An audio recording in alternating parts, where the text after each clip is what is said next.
Madam कौन सा और कहाँ पे मुकदमा दर्ज कराया आपने? मैंने थाना मॉडल टाउन में 829/21 की एफआईआर करवाई है अली अहमद पे। अच्छा, कैसे हुआ ये वाकया?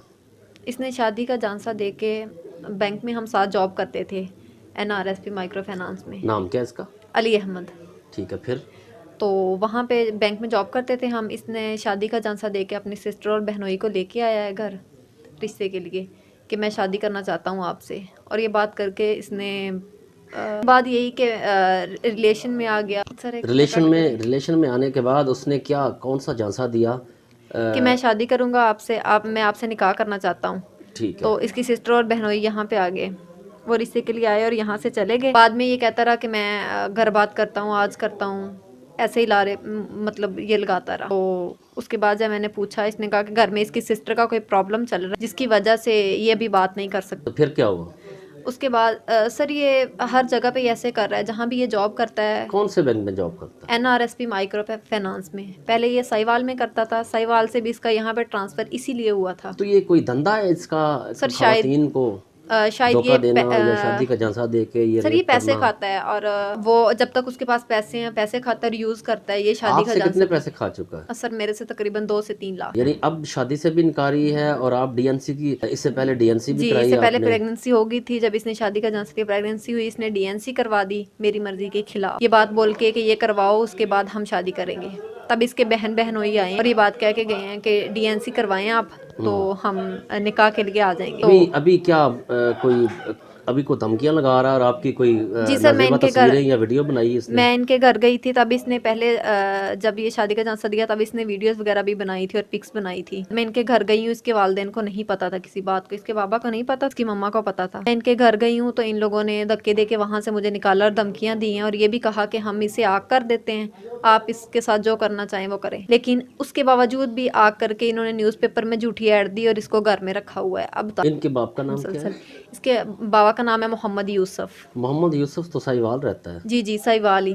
तो यहाँ ये जॉब करता था जी, एनआरएसपी जो साहिवाल बैंक से है। ट्रांसफर होके एनआरएसपी बैंक में आया था बुरे वाला। और सर साहिवाल से ट्रांसफर भी इसका इसीलिए हुआ था। कैसे इसको कैसे मैनेज करेंगी आप? सर मैं यही जज से अपील करूंगी कि वो मुझे इस चीज़ की इजाज़त दें अबॉर्शन की, क्योंकि मैं अब इससे जो कुछ हो चुका है सर, इसने सबसे डिस्कस किया मेरे बारे, मेरी पिक्स शेयर की, तो अब मैं इससे निकाह नहीं करना चाहती। इससे पहले भी डीएनसी करवा चुका है, बच्चा ज़ाया करवा चुका जी है। बिल्कुल करवा चुका है। उसका जिम्मेदार कौन है? इसका जिम्मेदार भी यही है, अली अहमद। तो कितना देर आप ब्लैकमेल होती रही? इस हवाले से आपने इससे पहले इसे कोशिश की थी कि आप मुझे निकाह में इज़्ज़त के साथ जी सर निकाह कर बिल्कुल, लें? मैंने इसे कहा था कि आप मेरे से निकाह करो और ये पाकपतन बुला रहा था मुझे निकाह के लिए। सारी बात हो गई थी कि आप निकाह के लिए पाकपतन आओ। मैंने इसे कहा कि मैं पाकपतन नहीं आना चाहती, अब बुरे वाला उसने वहाँ पे कोई प्लान बनाया हुआ था अपने दोस्तों के साथ मिलके रेप करने का। तो जब मुझे ये बात कही कि आप पाकपतन आओ, उस रात यही बोला कि आप इतने पैसे लेके आप पाकपतन आओ निकाह के लिए। जब मैंने पैसों के लिए मना किया तो फिर इसने अपने दोस्तों से कॉल करवाई और ये बात बोली, मैं तो वहाँ पे बुला के आपको अपने दोस्तों से रेप करवाना चाहता था, मैं कौन सा निकाह करना चाहता था। अब दोबारा अगर आपको हिरासा करे तो आप मुतालबा क्या करती हैं मुतलका पुलिस से?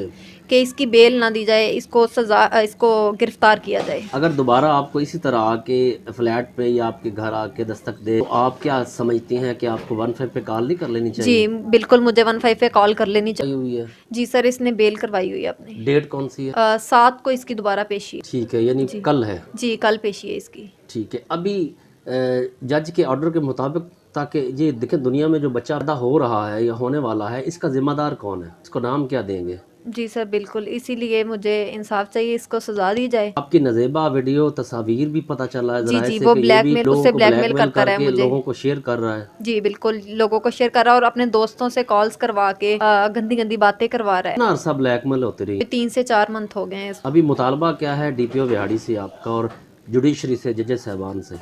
सर मेरा मुतालबा यही है कि ये आज़ाद बाहर घूमना नहीं चाहिए। अभी भी ये ज़मानत पे बाहर घूम रहा है, तो ये बाहर घूमना नहीं चाहिए और इसको सज़ा दी जाए बस। अच्छा, गुज़श्ता रात भी आपके पास आके हिरासा करता रहा, पाँव पकड़ते और जान से मारने की धमकियाँ देता रहा?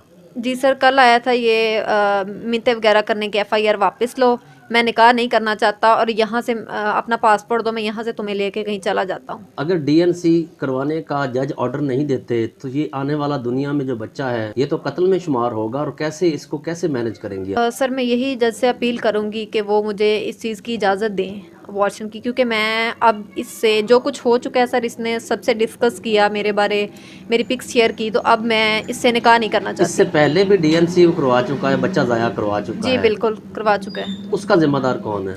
इसका जिम्मेदार भी यही है अलिया। इससे पहले इसे कोशिश की थी कि आप मुझे निकाह में इज़्ज़त के साथ जी सर निकाह कर बिल्कुल, लें? मैंने इसे कहा था कि आप मेरे से निकाह करो, और ये पाकपतन बुला रहा था मुझे निकाह के लिए। बात हो गई थी कि आप निकाह के लिए पाकपतन आओ, मैंने इसे कहा कि मैं पाकपतन नहीं आना चाहती। अब बुरे वाला, इसने वहाँ पे कोई प्लान बनाया हुआ था अपने दोस्तों के साथ मिलके रेप करने का। तो जब मुझे ये बात कही कि आप पाकपतन आओ, उस रात यही बोला कि आप पैसे, इतने पैसे लेके आप पाकपतन आओ निकाह के लिए। जब मैंने पैसों के लिए मना किया तो फिर इसने अपने दोस्तों से कॉल करवाई और ये बात बोली, मैं तो वहाँ पे बुला के आपको अपने दोस्तों से रेप करवाना चाहता था, मैं कौन सा निकाह करना चाहता। अच्छा, इसका बैकग्राउंड क्या है? कितनी सिस्टर्स हैं और कितनी? सर इसकी 2 सिस्टर्स हैं और ये 2 ही भाई हैं, और एक सिस्टर की शादी हुई हुई है जिसको ये लेके आया था, चीचा पत्नी शादी हुई हुई है उसकी। सर वो इसके साथ मिले हुए हैं, हर जगह पे वो पैसे खाते हैं, जहाँ से ये लेता है ये भी, जब इनको लगता है कि ये फंसने लगे हैं तो वहाँ से ये छोड़ के चले जाते हैं। फिर इसकी बहन और बहनोई आके ड्रामा करते हैं रिश्ते का, हम रिश्ते के लिए आए हैं। उसके बाद आप सर समझती हैं कि ये एक गैंग है जो लड़कियों को, भोली भाली लड़कियों को फंसाता है? जी बिल्कुल सर, ऐसे ही सर इसकी जो छोटी सिस्टर है, इन्होंने उसको भी किसी के पीछे खुद लगाया हुआ था पैसे खाने के लिए। सर वो शायद उस लड़के से प्यार करने लगी और सच में अब इन लोगों ने उसे मार पीट के घर बिठाया। अभी इंसाफ का मुतालबा किससे करेंगी? सर मैं जज साहबान से भी करती हूँ और डीपी ऑफिस से भी करती हूँ कि मुझे ज़रूर इंसाफ दिया जाए।